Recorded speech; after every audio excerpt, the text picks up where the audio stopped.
let everyone else in from the waiting room and we'll go ahead and get started. Awesome. Let's see, what else do we have? Okay. Okay, so welcome everyone. Thank you, Heather, Anna, Diana, and Marie, our Fab representatives. Um, Thanks so much for joining. So this is our meeting of our prioritization kind of ad hoc work group. Um, it's been a while since we met, so I'll in a second bring up the meeting packet and we can walk through the agenda and then jump in. Um, but we had been working on reviewing PHAB's kind of guiding principles for funding and just providing some thoughts, refinements, had kind of made our way through all of that. And then was it we're about to turn our attention to looking at that list of 10 priorities that PHAB had prioritized in the past, just to revisit that and think about potentially a more refined list for full PHAB's consideration, but had spent some time in a couple meetings talking through the $5 million kind of set aside piece. That since has been brought to full FAB, as you know, is just kind of an ongoing update and conversation. And so today we're using this meeting to kind of transition back to what we were previously working on before we started talking about that set aside piece. So I'll kind of walk through the materials that were sent out and kind of guide the conversation. But that's generally what we're trying to do is kind of get back to the initial conversations we were having around guiding principles for funding, top priorities that you'd like to recommend full FAB consider. So that's kind of our general agenda for the day, but let me bring up the meeting packet. Hey, Steve, I have a question. Yeah. Um, I know things are constantly moving and uncertainty. When we talk about the 5 million, and I think it was specific for around if there was unknowns or changes at the federal level, right, for funding, unanticipated. What about unanticipated changes in state funding? Because like I'm hearing that departments are going to have to do a 5% cut at the state level. And so, I mean, if, for instance, modernization got cut, right? Like, so I think I would like to have at some point a discussion of could we open that up that it's not just unanticipated federal funding cuts, but I'm concerned about anticipated state cuts as Hmm. well. So we don't have to talk about it today. I just wanted to throw that out there while I was thinking of it. Yeah, no, I appreciate that. I don't know, Sarah, you've been leading that conversation a bit more than I have, so we can like note that, but I don't know if you have any like thoughts or responses right now. I think just, amplifying that FAB does need to have a conversation about the cuts that are likely to hit, part of what, and then how FAB wants to guide through that with the funding that we do have. Um, I think like the reality is like $5 million is not the thing that's going to make a difference in what's coming toward us potentially. So maybe it's part of the conversation, but I think it's probably a bigger conversation. Okay. But something we can bring up as we do those ongoing kind of updates and discussions centered around the 5 million in full fab. Would that be, I mean, that could be an aspect of the conversation to bring up in the next fab meeting during that update Yeah. time. Yeah. How Okay. are we going to consider losses of state funding also and how they're impacting the system? Okay. Awesome. Um, Great. So ju again, just to kind of review what we're doing today, kind of recenter us in that original purpose that brought us together of looking through the high level guidelines for funding decisions and then those top priorities. Um, so that's generally what we're doing today. Oh, welcome, Bob. Yes, it was pajama day at my son's preschool, so I'm in my jammies. That sounds amazing. I was gonna say, and you're not gonna, you have to, Yeah, let me I get want out to of see here. the pajama set. Yeah. Um, okay. So moving us forward. Sorry, I'm checking the chat too. We all wish we were in our jammies, absolutely. Okay, so our purpose, again, this was an ad hoc work group to review kind of guidelines for funding decisions and then the FAB top priorities. Originally, we were trying to be on a timeline that this group would bring kind of recommendations to the full FAB for conversation around prioritization at the November retreat. Since then, that agenda has filled up with some other items, and so we're working more toward bringing this, I think, to the December FAB meeting is more of a probably reasonable timeline at this point. Um, and then again, draft guiding principles for funding, updated list of priorities for consideration by full FAB is kind of the charge of this ad hoc work group. We're not going to walk through these, but I just wanted you to have them and to remind you that Sure. Andrew Epstein and our team had walked full FAB through local public health authority kind of statutory requirements and responsibilities, because y'all identified that as kind of important context as we're talking through prioritization and funding guidelines. So we'd already reviewed these in the past, so I don't plan to re-review them right now, but I wanted to keep them included in the meeting packet um, since it was something that we were trying to ground ourselves in as we talk through priorities. Um, I also this morning wasn't planning on walking through the guiding principles feedback, but I wanted you to have it because it has been several months now since we had reviewed this and made all these comments. But I just wanted to note that we have feedback from this group on these guiding principles for funding that FAB has used historically. And you had a lot of great feedback. I kind of revisited it yesterday before this meeting. And there are some modifications, refinements that we can make and should make to these funding principles based on your previous discussion. And so we will do that and can send that back out to the group or review the revised version the next time we meet. But again, just wanted you to kind of have all of the previous comments on these kind of higher level funding principles, and know that we will work to make the recommended kind of refinements, revisions to them. But then hoping today can focus more on reviewing this list of kind of the top priorities that FAB had emphasized in the past, and just given our current context, where we're wanting to head, talk through like which of these might make sense to elevate, and also the process by which you think full FAB can engage in kind of revisiting these priorities. So this is kind of a lot. So I want to pause and see, does this all make sense? Is this okay to focus today on these like the list of 10, knowing that you'll get revised guidelines in our next meeting? Sorry, Marie. No, you don't. You can finish your thought. I'm sorry. I was just getting in Oh line no. for when you Yeah. were done. I wasn't I trying to interrupt. constantly apologize when I don't need to. It's just so I'll take my sorry back and I was done and I'll hand it off to you, Marie. Great, thank you.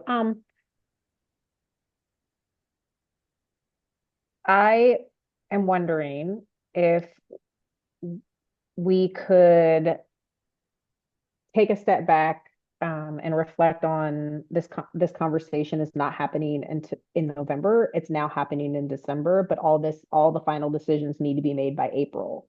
So thinking, thanks, Bob. Yeah, we are.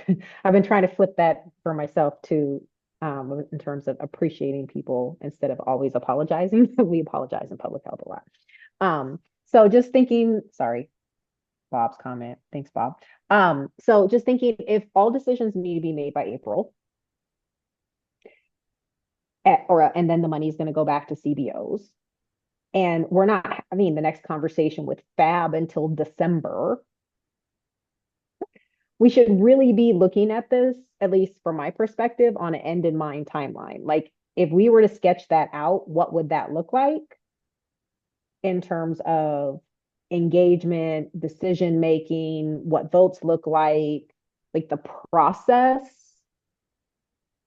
on how this would operate. And then that may help us with the prioritization and recommendation. Because what I'm hearing is this group needs to come to FAB in December with a recommendation on process and priorities and a timeline, period.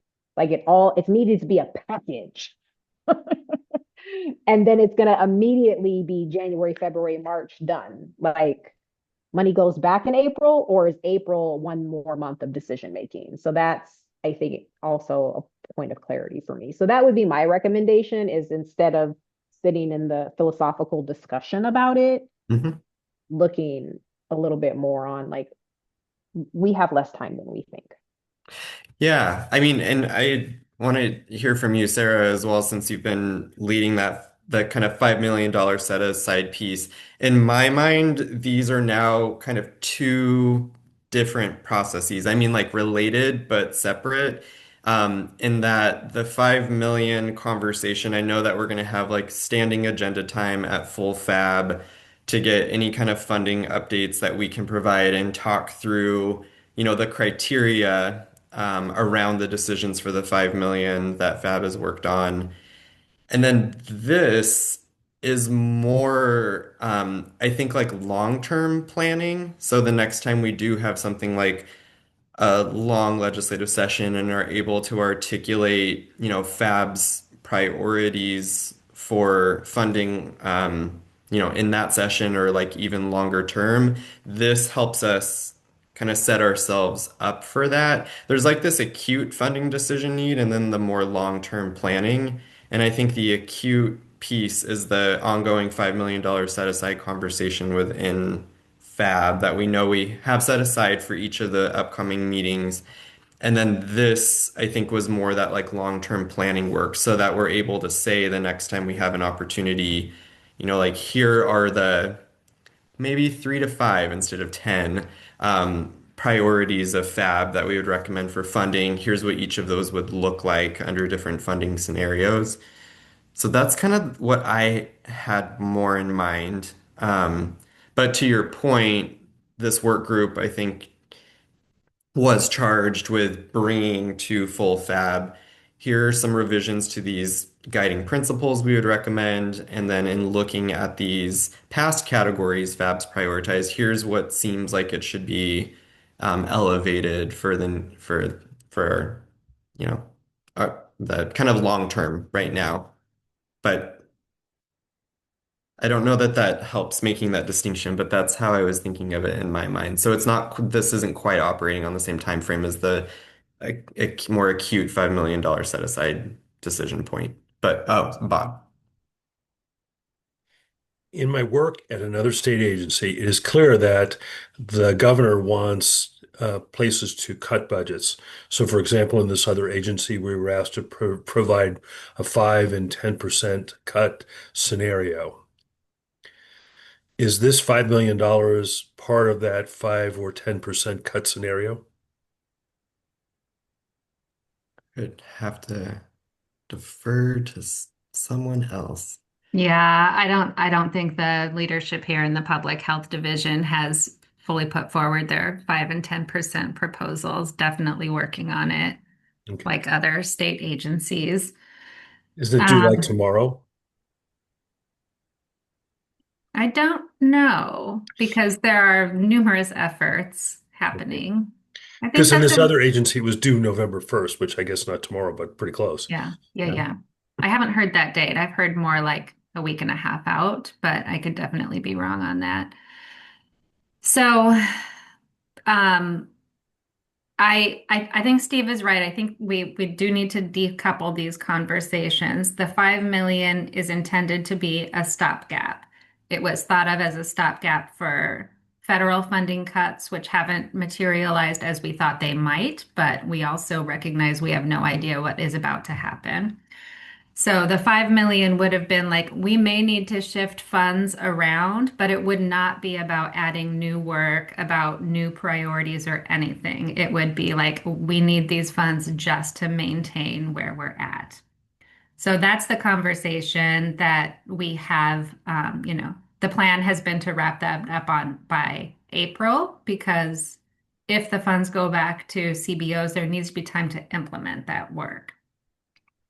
And, Heather has asked for another conversation around this. So I think it is like, how are we thinking about losses of state funding?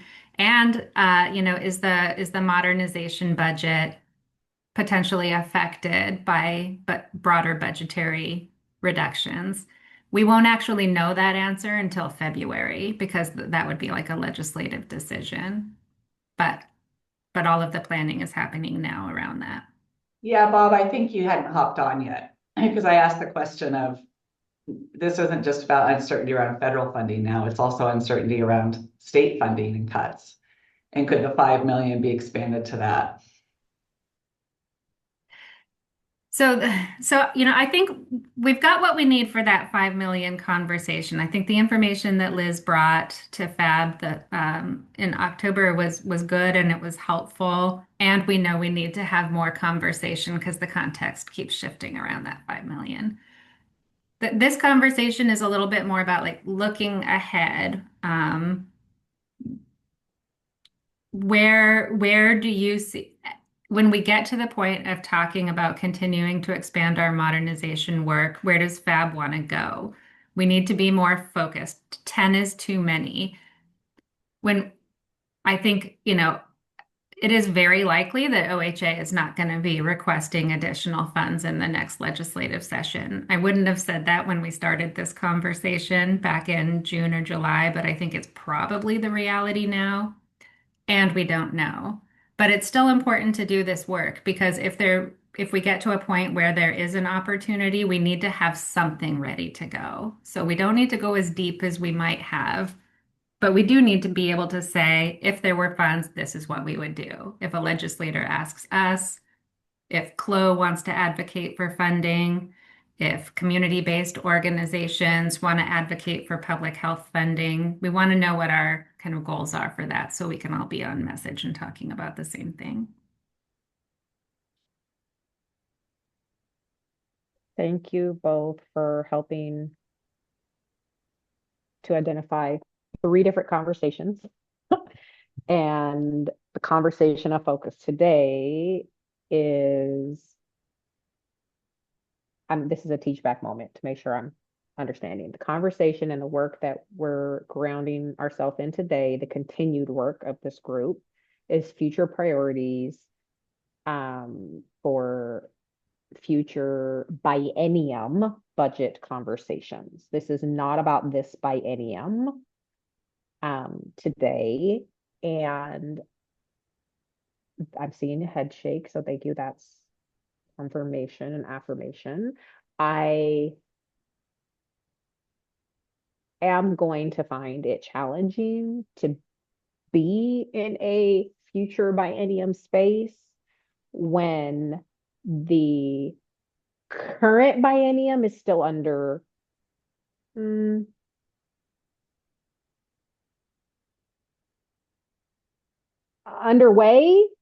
and unclear about what will continue to unfold. I mean, we're only 3 months into this biennium. Like 3 of 24 months, we have 21 more months of things to experience. And so so I'm just naming for myself that I understand I need to start thinking back to future bienniums. And if in a future biennium, we're really going to be looking at flatter reduced budgets, then what would be the priorities that we would want to have PHAB consider? So that's the story I'm telling myself. Thank you. Yeah, thanks, Marie. I think it is a really challenging conversation to have being kind of future looking while we're experiencing these really acute needs. But you're right in your description. I think that is the focus we were hoping for. And to your point, like last time with each of these 10 areas, the FAB kind of worked through what would these look like at these different funding amounts. I think we're in a very different situation where the work might not look like this particular table, but more how you were describing, like kind of um, what would reductions mean in terms of shifting priorities? What would current service level, and then what would, probably small expansions look like? Um, but I think, yeah, just wanting to create some space to revisit these 10, see if it makes sense to start to narrow in so that we have a more like simplified, concise message of what we would prioritize. And then just to do that work of kind of scenario planning.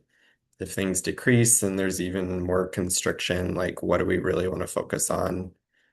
What can we do to maintain? And then what would it look like to maybe have a slight increase? Yeah, Heather. So I go back to the Clo retreat, and because there was a lot of discussion around, what is modernization, and I think there's still a lot of discussion around that.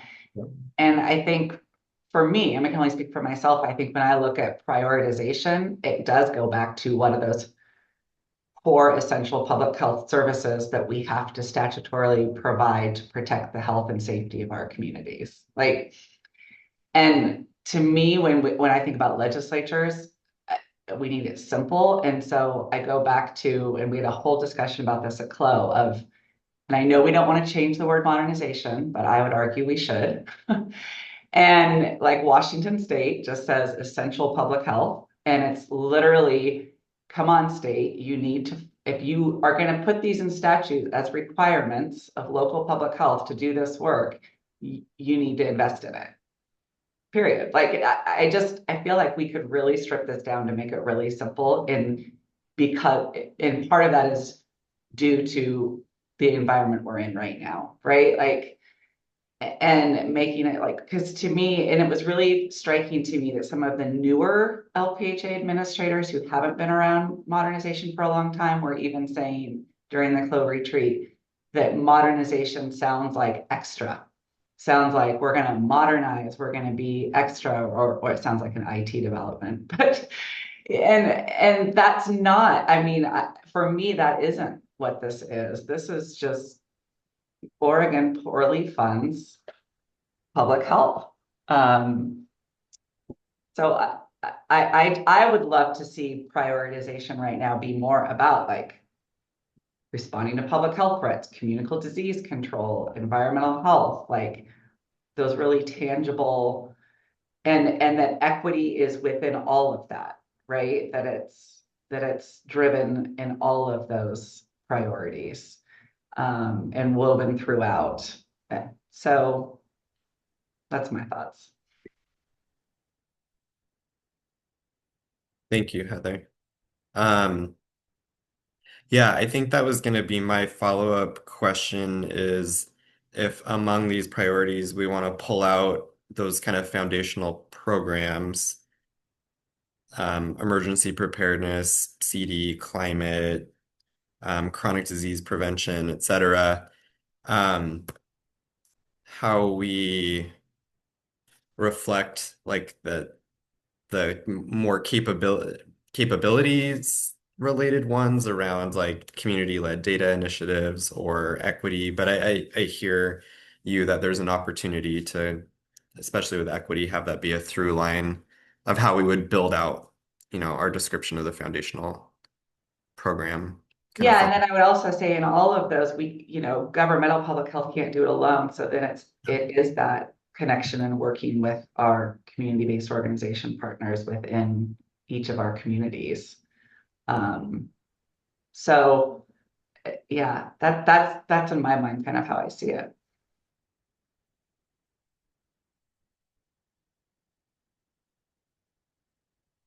Yeah, Marie. Heather, thank you. I wasn't at the retreat, but I had a great update from Erin Jolly yesterday. She presented to our whole leadership team, and um, e- so, and I really liked we were also having that conversation about what to call it. essential public health services or essential public health, period. Um, not the conversation of today, but the framing still is important. So one of the things that I think, um, one, PHAB is part of our foundational capabilities. It's not a program, Hmm. not a foundational program. Um, and uh, I understand that what's that group? Someone is it the innovation systems and innovation group in close has been working on how we change our modernization reporting, right? Because trying to say a capability over here and then a program over there was looking at some double reporting. So I'm wondering if,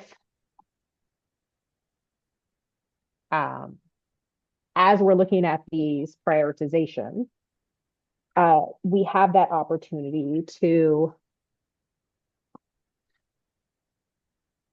pivot. And my thought is incomplete, but what is it? I don't sit on systems and innovation. Does anyone in this room sit on systems and innovation? No. Because even the way our CBOs are funded, they're not having to split things up. Like this is an opportunity for us to leverage how we're trying to fix our reporting and conversations about modernization is across the system. It's not just a pot of money, right? Or the manual is not about one pot of money. Hmm. The work we're doing is not about one pot of money. Um, and so when I look at this, we are perpetuating silos and pitting programs and services against one another. Hmm.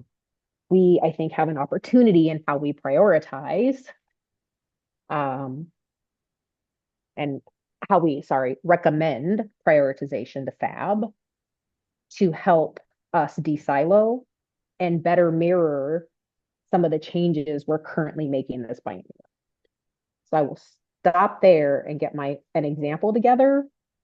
No, TPEP was the example that stood out. TPEP is not funded, like it has its own unique funding. It is a part of health promotion and disease prevention that is a foundational program, Hmm. but the connection and recognition and the reporting, the stories we're telling to the state legislature, the stories we tell community, that that's a place where CBOs are, that's a place where local public health is. We have different roles and responsibilities, but it is still part of that modernization manual and the framework, the modernization framework, right? And so that I think there have been conversations about we haven't been prioritizing health promotion. True, not with state general fund invested in PE 51, but there have been statewide investments in TPEP. And so I think this is an opportunity for us to look at this prioritization in a way that helps us de-silo, that better reflects the collective work that's happening across the state and continues to allow the state and locals to say, hey, this is what we need. So what Malheur needs is going to be different than what Lane County needs, right? And so what is it grounded in? Is it grounded in our community health improvement plan, our community health needs assessments, our statewide ships? Like, I think that could help us pivot and give more flexibility across the state for both community-based organizations and local public health to say, hey, I've got enough communicable disease staff, but I really need this. And right now we've been siloing like one topic at a time. And that's what we did years ago when we put this one together. I'm going to stop talking. No, thanks, Marie. I like that point because we are, and this also came up in the Clo retreat, that it feels like there is this tension between talking about modernization, right, as this dedicated, one dedicated funding source coming from the legislature that at this point focuses on CD and environmental health versus kind of a systems change initiative with multiple sources of funding that address all of our foundational programs and capabilities. And so I think it's a really good point to be able to talk about systems change and all of the different funding sources that contribute to it as part of modernization or whatever we end up calling it in the future. Um, but I also think there's a balance there of having like our overarching narrative about modernization as a systems change, all of the funds that come into the system that contribute, and for our request to the legislature for modernization resources specifically, I think we still do want to be able to like pinpoint like what that would focus on, like as a complement to the other funding sources you're describing. So I think that's like part of our charge here. I don't know. But I agree with you that it does kind of artificially silo the work or yeah. So I think it's a really good point.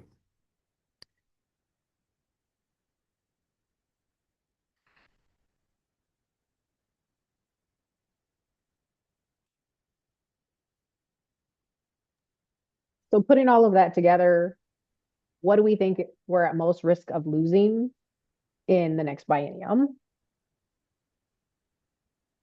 that we already have as a state that is also funded through State General Fund Program Element 51?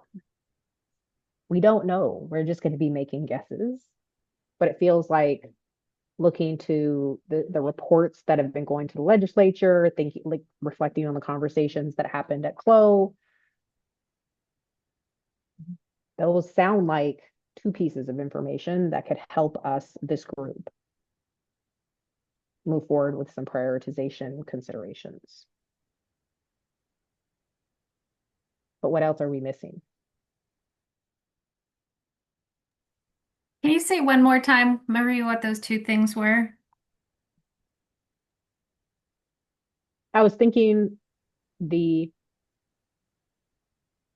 the statewide report Okay. of the public health modernization. I think it's the evaluation report about like what have we done with the money? Like we already told that we did all that work as a statewide group, right? To say, what have we been doing with this investment? What are we buying? Mhm. How is it improving? Like we need to lean in and elevate. Probably we want to retain what's working. And oh yeah, you remember we provided you this document in the past. So it's not a new story. It's highlighting and elevating and pulling out those wins that we've already shared as a as kind of a source uh, for how we might, as this group,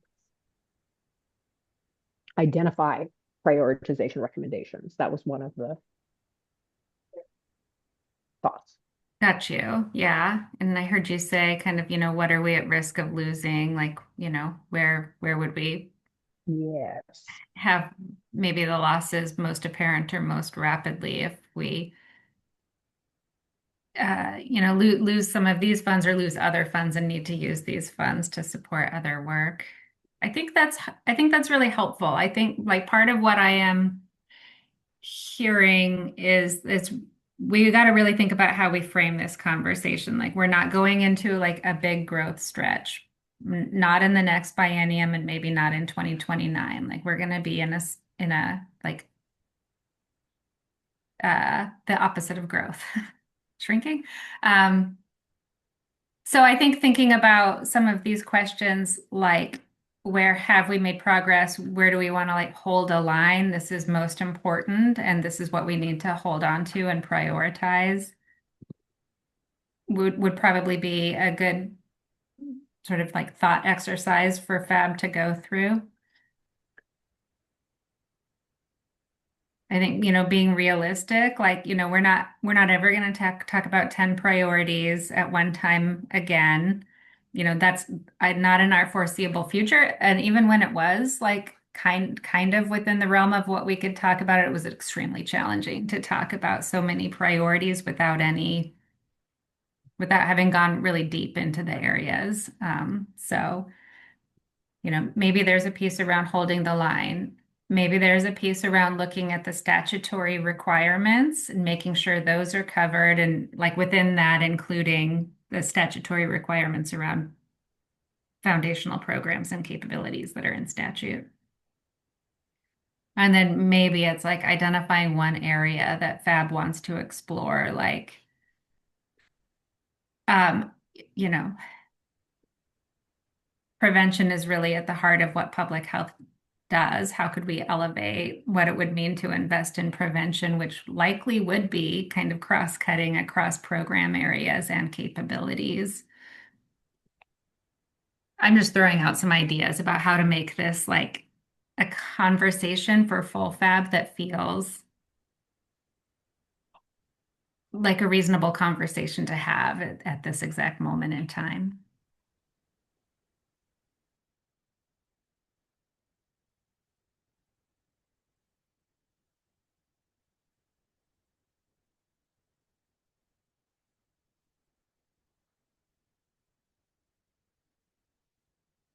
Yeah, This is sort of like, which child do you like most? All of those things are important, and I would find it just heartbreaking to get rid of any of them. Um, I guess my point is that this discussion, do we even have to have it at this point, or can we focus on things we need to focus on and then regather this group without me, because I'll be gone from PHAB at a time when things are looking a little different. Because I mean, it looks a little, I mean, I can tell you one of the things we're working on now is our modernization plan, right? That's due at the end of the year, and it asks sort of aspirationally what you're going to do in the future. Well, this is really, really, really hard for me to present to our county commissioner when they're in a similar budget tight situation as is the state and as is the feds. And so we've gone out of our way to say that this is aspirational, and we're not asking you to fund a community-led abatement specialist in the next year. But boy, if we ran into the lottery and had $100 million, we clearly would. So I wonder if maybe the thing to do on this is to say, we talked about this. It would be hard to make these prioritizations now, but we're willing to meet at any time when it looks like there's going to be more money to go ahead and consider how we would prioritize. Because part of it is I do not want to be making um, setting these priorities for a group that will follow us who might have different priorities. mhm.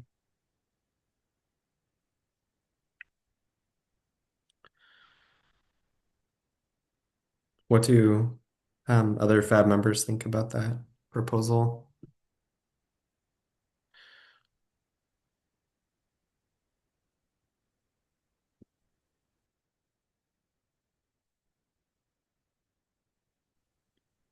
I can go next. To me, the only concern that I have is that while bringing new members and putting them in to have this conversation, I don't know how well equipped they are going to be to have like this conversation when the group has been convening uh, on a regular basis already to have like some conversations. That's the only concern that I have.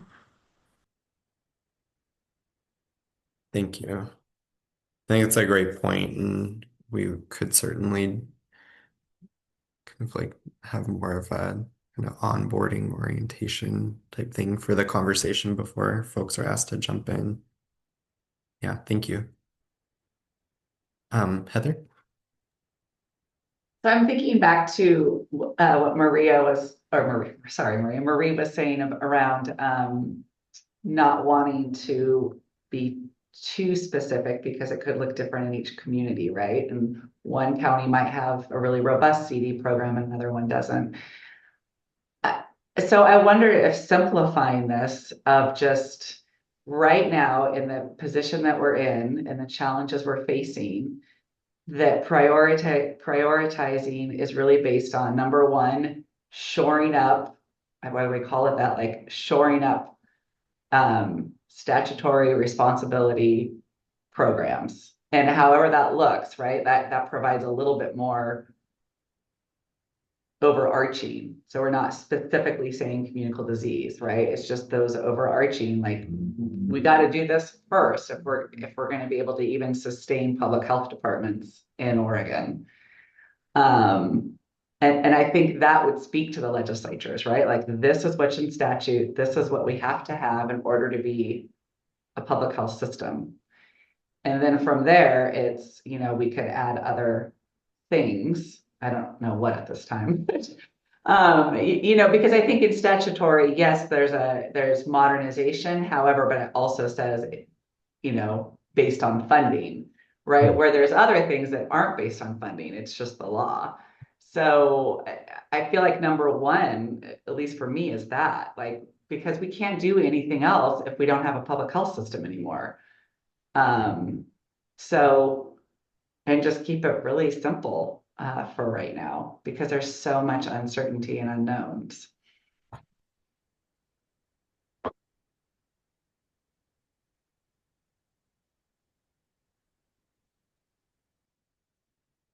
I feel I like that direction. Um,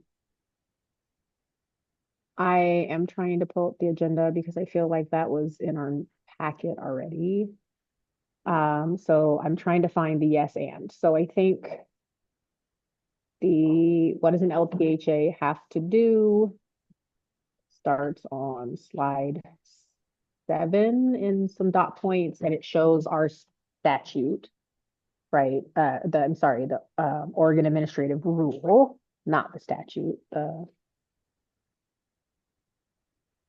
OAR, kind of overarching OAR, and then it lists on 8 what we have to do, and then 9.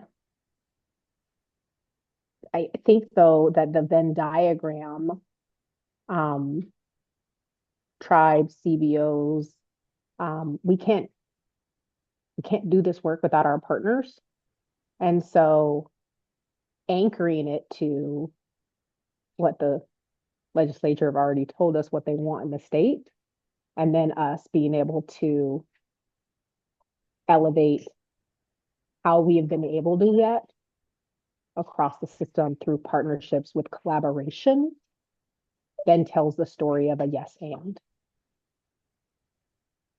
I think would reflect the advancements that we've made in the state as well as in PHAB, because we do have more representation of PHAB, and that's by design. Like we need the voices, but we also need the funding to continue this collaborative work. And so I'm wondering if that might be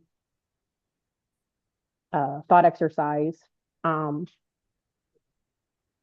that could help us find some of those yes and examples that anchors in law and celebrates the partnerships.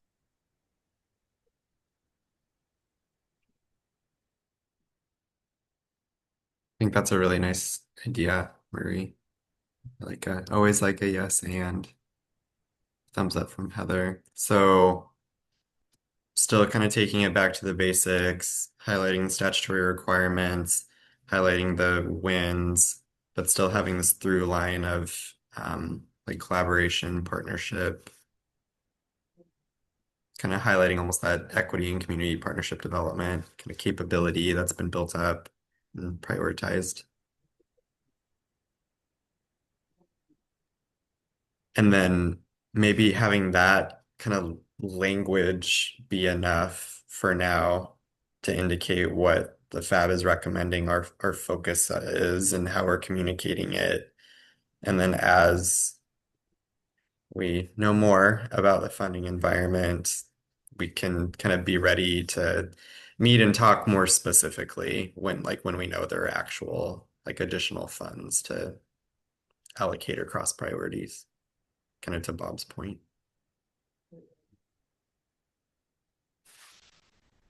I think that this is Sarah. I think that does make sense for a December conversation, and we would probably lean on the 4 PHAB members here to kind of lead on some of that thinking. But Steve and I will staff and provide you with materials or talking points or whatever. Um, and I think part of it, the conversation should be like, is this, good enough? I think it probably is. And for me, like it reflects again, like where we're at right now in a kind of realistic way. I think the challenge is that when we get asked to provide information on what we would do with funding or whatever, there's not there we don't have a 3-month ramp up to have conversations with FAB. So that was like part of the rationale for backing this up. But maybe part of the conversation with full FAB and when Naomi is there is, you know, just coming to some agreement that we're willing to take that risk because it's probably not a super likely scenario anyway. All of that is like, I think all of this is right. Like what is realistic, what is responding to the moment, and can we get to just like a good enough so Fab can focus on maybe some of the more like time sensitive or you know conversations that you probably want to be having.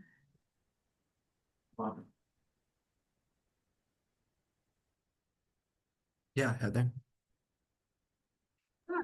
My mute wasn't working. I love this. I think this gives us some flexibility. I'm also just, I'm thinking too about, yes, we have a lot of unknowns, but there are some things that we know and that are more kind of at the state level where, some of us are going to be getting a pretty big cut to STIs in a year and a half. We've got our PEO 101, which I've always said hasn't seen an increase in what, 7 years, which funds CD. So costs continue to rise. So when I think of like talking to the legislature, those are the kind of things I'm going to say, right? Like when we talk about essential public health and state investment, it's if we want to continue to do these things, then we need, increased investment to be able to do it. So I just wanted to throw out there, I know there's a lot of uncertainty, but there are some known cuts coming, or stagnant funding that's been around for many years, that I think that has nothing to do with the federal government.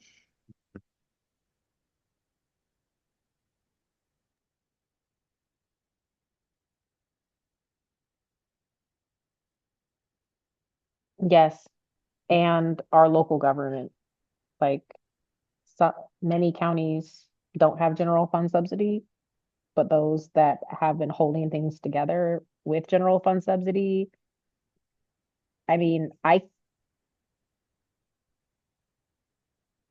we also have to consider that because our local governments keep asking, or at least my leadership in the 4 years that I've been in this role, continue to ask me why do they have to pay for a state mandate, right? So there's the unfunded mandate conversation. And I've tried to pivot that into like, okay, but there's also underfunded, not just unfunded mandates. They're underfunded, and it's underfunded statewide for the state too. The state also has mandates that are under and unfunded. It's not just for locals. And then that impacts what we can do locally with our community-based organizations and what the state can do with our community-based organizations. It's all connected. And so as we continue to see shrinking state general fund and shrinking local general fund, that's another kind of Hmm. known area of loss and cuts. Thank you, Marie. Okay, I think we're technically at time, so I'm gonna stop sharing. Took notes from the conversation. I think we have like a good next step. We'll clean this all up and get it summarized and out to y'all well in advance of the December meeting where we can kind of bring up a proposal for full FAB. Sarah, is this when I open it up for public comment? Okay, great. So this is our public comment period. If you're joining from the public and would like to provide comment, um, please raise your virtual hand and we can call on you.